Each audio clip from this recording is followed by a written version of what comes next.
Hey, it's CrossFitTracking.com. Just here to talk briefly about Garmin's body battery. It seems like on a lot of different review sites, people dismiss or don't maybe explain the benefits or purpose of the body battery.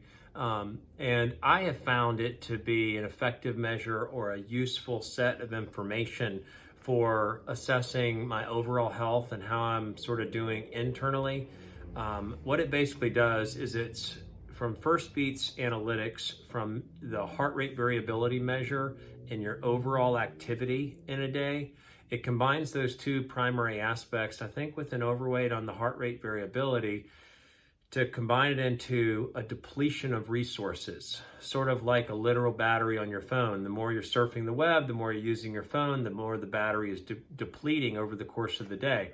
And the more you leave it on the charger at night, the more it recharges. The same thing with the more sleep you get and the better quality sleep you get, the more your body recharges its resources. But I want to explain a little bit more about what I mean, or about what I believe the benefits are.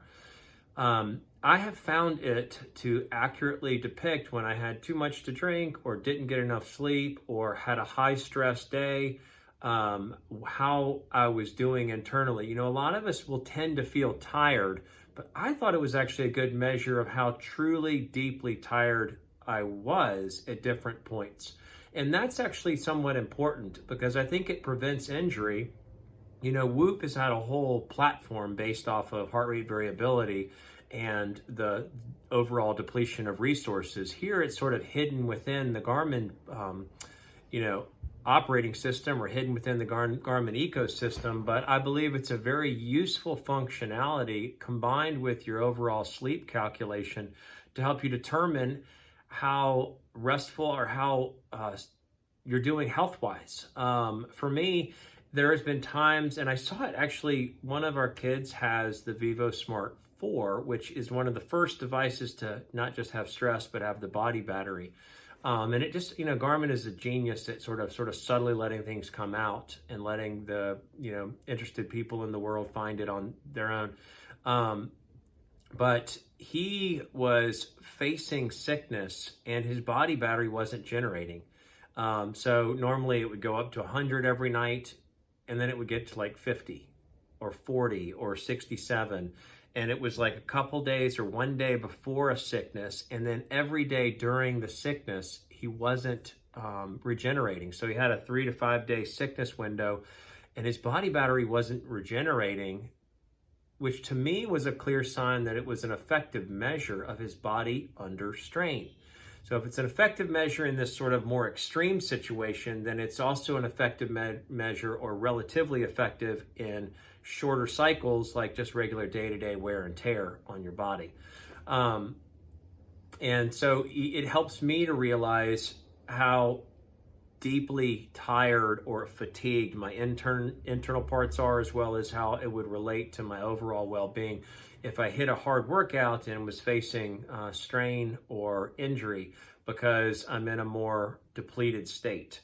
It also helps you to realize how much you need to chill or calm down, or maybe implement. I don't use any of the breathing things, the meditation or any of that sort of stuff. I don't make time find it. I don't use it, but maybe that's a good gauge. Maybe that's why you're supposed to use it. Maybe that's why it's there, is that you can take more restful times. And the higher the heart rate variability is, or the shorter the length of time in between your heartbeats, and that's what heart variability is the length of time in between heartbeats. And it, the longer the period of time, the more rested your body is, the more regenerating you are of your resources.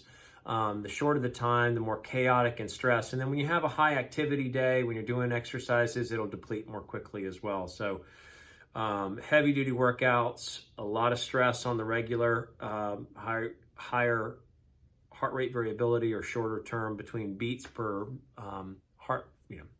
time between your heartbeats, will deplete your battery more quickly, as well as obviously sleep and things like that. But I found it to be a good measure for I'm strong, I'm doing well, or sickness, I'm preparing to get sick, or I'm just overall depleted and I need to calm down, or I maybe just need to do more of a stretching day, or a lighter, body weight workout, something, not as risky to overall health and in wellness, but I found it to be a good measure, and a lot of websites just seem to dismiss it and not make a big deal about it, or they say, I don't know, we don't have anything to compare it to, but it's still based on statistics, still based on science of how often your heart beats, the time between heartbeats now and the time between heartbeats at another moment. So it's still tracking and measuring. I have found that it is just a useful measure, and I wanted just to sort of share a little bit about it because I feel like it's actually one of the things that draws me to Garmin's line and makes me not be able to quite leave their line outside of some of the other pros and cons. Again, so this is a review of Garmin's body battery and sort of a breakdown of what I found and what I like and how it works from CrossFitTracking.com. Thanks.